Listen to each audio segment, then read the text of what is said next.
Hello everybody, and thanks for joining me for another X Food Files.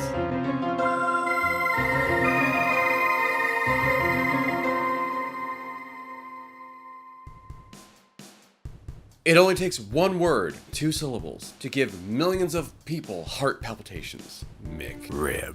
Before I dive into the epic story and mythos of Sir McRib, if you don't want to hear any of that, jump right to this time code, and I'll see you in the kitchen.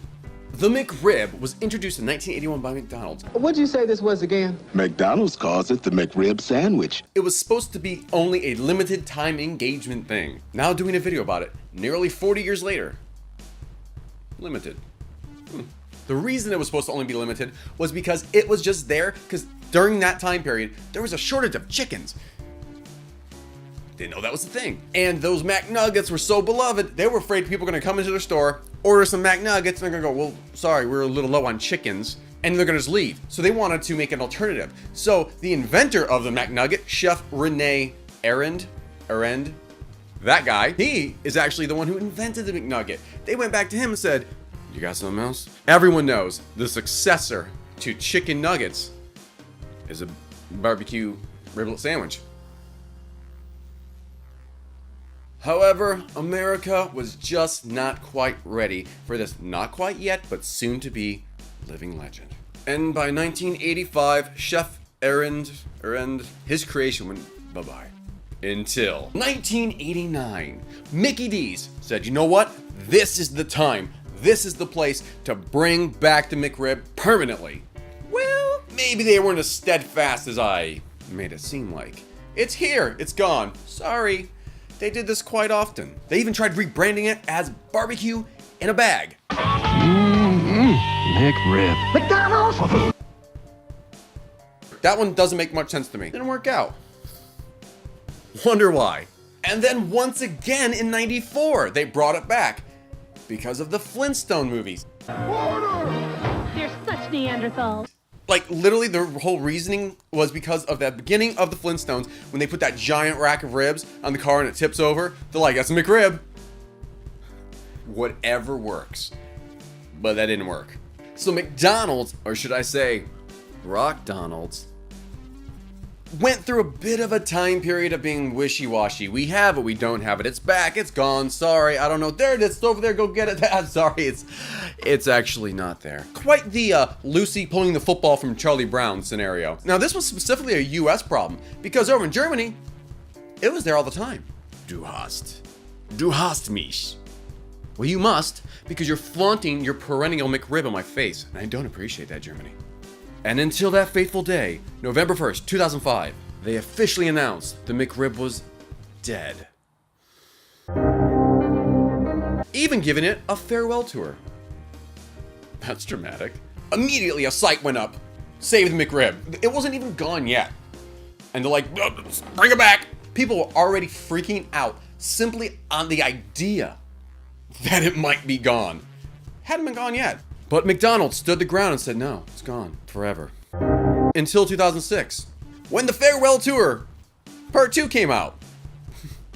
Then it was over. Done. Farewell, McRib. It's nice seeing you. Until part 3. And then part 4. Which was sponsored by McRib DJ Plowman. What are you even doing at this point, McDonald's? Oh, that probably has something to do with it. So it seems like through all this, McDonald's learned one thing. And that one thing is this. If you tell people you can't have something, they want it more. Huh. You know what? Don't watch my videos anymore. You're not allowed to. You're not. No. Just, I'm sorry. I was kidding. It was a miscalculation on my part. I'm no McRib. I'm no Ronald McDonald. I apologize. I love you. Please stay. To this very day, they still pull the whole, like, I don't know what to tell you. I mean, it's the McRib. It's a kind of, it's a wanderer. It's a nomad. We don't know where he's at. We spotted him in Tampa, so you might want to go down there. Hey, Tampa, do you guys have McRib? Mm-hmm. He's here right now, but you better hurry up. It looks like he's about to leave. Okay, hang on to him. I'll be right there. Hey, Tampa, can I get the McRib? I just saw McRib get on a Greyhound. I mean, I think he said he was going to Ohio. I'm not sure, but you can probably call over there. Good luck on that. Hence why there's a site like this. It's needed because of this runaround that this McRib gives you. Obviously, it's because this sandwich is very complicated to make, and it's seasonal, and it's... So while you can use the McRib locator to locate you a McRib and hope it's somewhere within 100 square mile radius, allow me to help you locate one permanently, and that location is in your kitchen. Therefore, come join me in my kitchen. Magic, huh? The first part is going to be the sauce. I will say, with any recipe that requires sauce, it is usually the hardest part. Any ingredient left out can make a big difference. Let's go over our options. 1, we just go to McDonald's and get some barbecue sauce. Number 2, go over this ingredient list. Okay, and sometimes when it comes to cooking and copycat recipes, the easiest solution is actually the best solution. The general absolute consensus of all the McRib lovers out there was this. And what I'm gonna do is I actually snag myself an actual barbecue sauce from McDonald's, Tangy BBQ, and I'm gonna compare it right there. And if I think it doesn't taste right, I'll add stuff accordingly. So we're going through this journey together. Okay, Google, copycat recipe, McDonald's barbecue sauce. Directions. 1. Combine the ingredients very well. 2. Use immediately or cover and refrigerate until needed. And 3. Makes about 6.5 ounces of McDonald's barbecue sauce. Boy, wasn't that useful. Straight from McDonald's barbecue sauce, Genius Kitchen, 5 out of 5 stars. Essentially, the fans have said this is a perfect copycat recipe. We shall see. 1/2 cup Kraft Original. 1/3 cup Original Bullseye. 1/3 of this. There we go. They like it sweet. So you need to put another teaspoon of light corn syrup. It's also going to make it a lot thicker. There we go. Woo-wee. I'm going to stir it up. We're going to crack open the actual barbecue sauce from McDonald's. Compare and contrast. This is McDonald's. Okay, right off the bat, I taste the corn syrup, but I also get a pretty strong hint of tomato puree.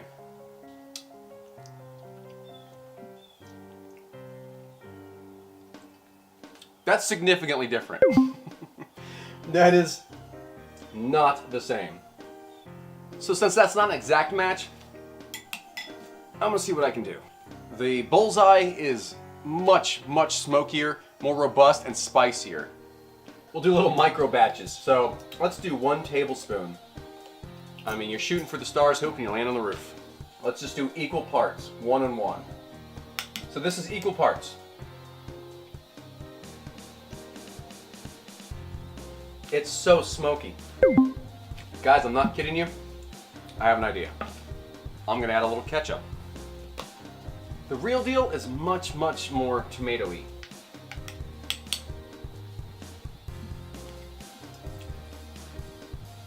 Yep, that's what it was. I think we got it. And we just made a new recipe for this. Nowhere online does it say to add ketchup. So, now we gotta figure out the exact parts. Both of them at 1/3. There you go. And a full teaspoon of the light corn syrup. Here we go.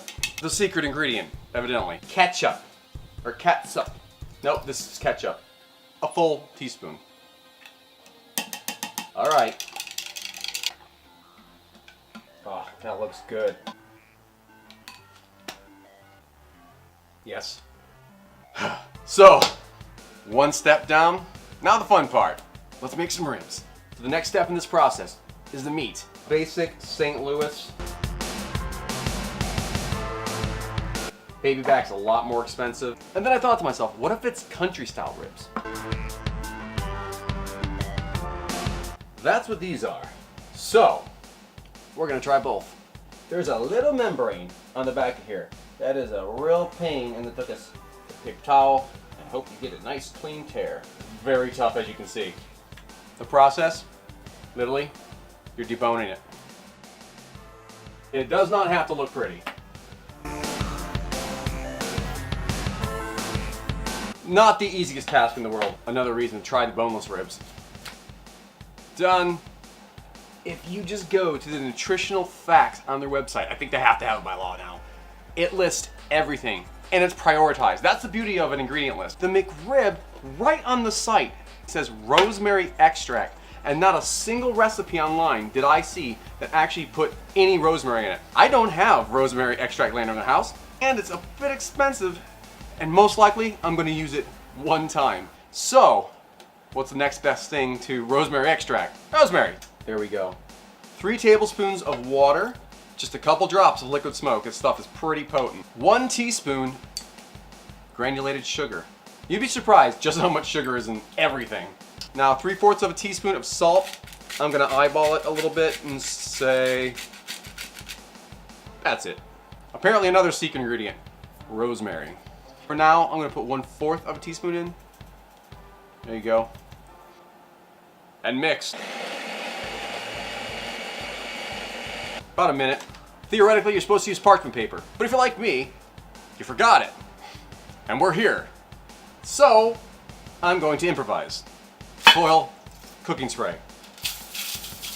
These are supposed to be like 6-ounce patties, but I mean, honestly, make them as big as you want.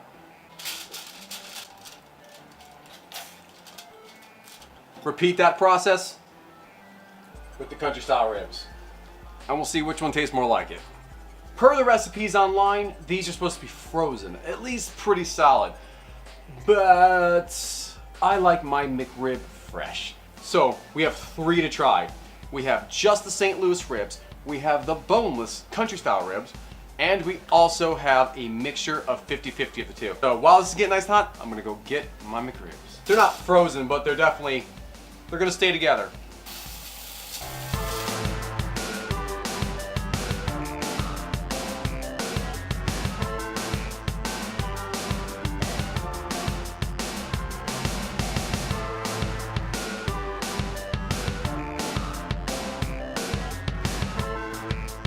It's just so sad how the McRib just comes and goes without warning, and white onions are potent. I'm very picky when it comes to pickles. McDonald's pickles have no ridges, and it's almost impossible to go to the store and get pickles without ridges, so I make my own.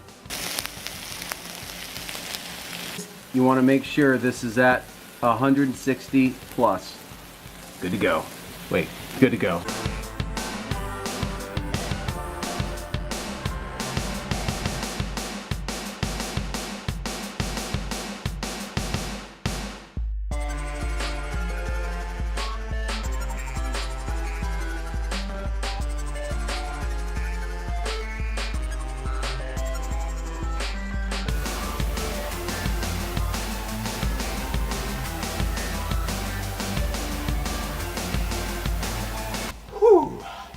St. Louis. Oh God. Now that I know what it is, it's more distinctive and easy to pick out. It's the rosemary. That tastes more like it to me. Straight up country style ribs. I am telling you, there is something magical about barbecue, pork, pickles, and onions.